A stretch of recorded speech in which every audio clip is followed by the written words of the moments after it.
Good afternoon and welcome back to Wojo's Greenhouse and Garden Center here in Ortonville. I'm George and enjoying today.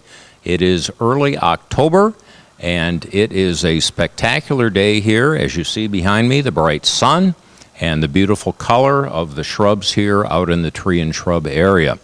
We're going to continue the next area that we started last week dealing with fall preparation. This is a class that I'm presenting one of the weekends in October, and I'm going through and highlighting some of the topics that I share during that class that I present.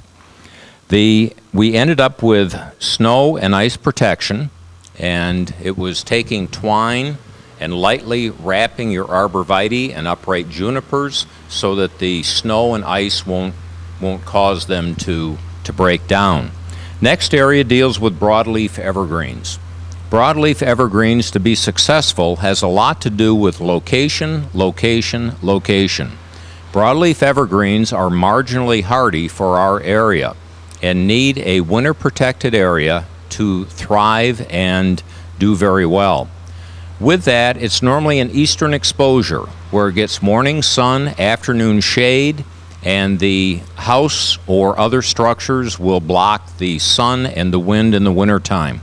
Winter is the issue in that the bright sun baking down on the broad leaves of the broadleaf evergreens will cause them to dry out and then possibly go into stress and the plant die.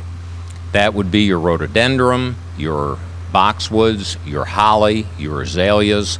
Those types of plants need that extra protection. How do you do that? Well, in addition to the proper location, you can sometimes put a burlap screen around the side of them to prevent the wind from blowing up on them. And then we have another product called Wilt-Proof, which is a anti-desiccant that is a clear sealant that you spray on the leaves. And this helps to keep the moisture inside the leaf and protect it from drying out. Another critical point we mentioned last week was watering. These plants will do better if the root system is moist before the ground freezes. So don't forget to water your plants, especially the broadleaf evergreens, before the ground freezes. So keep watering up through Thanksgiving. Road salt would be the next area. I personally live near M15 down in Clarkston, and I've had a group of plants that didn't make it because of the road salt that was sprayed up onto the lawn area.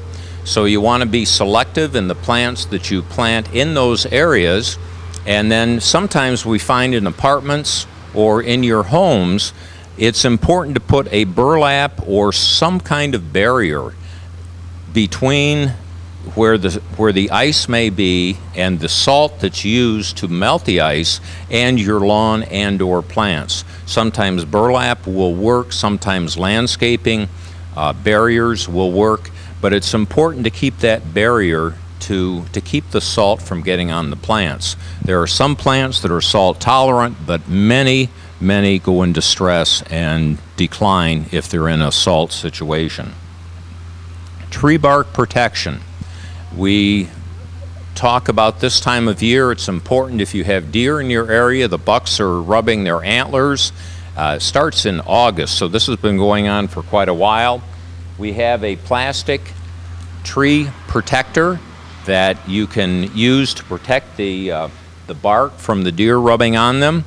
Also, people will come in and say, my maple tree or my cherry tree, the bark is splitting. And I'll say, what side of the tree is that on? And they'll most often say the south or west side.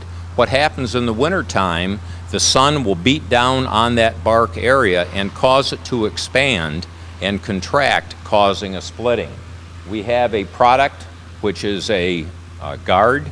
It's a heavy-duty paper that you wrap around the trunk to protect that splitting from taking place. So we will continue on next week with a continuation of further topics, getting your garden ready for winter time.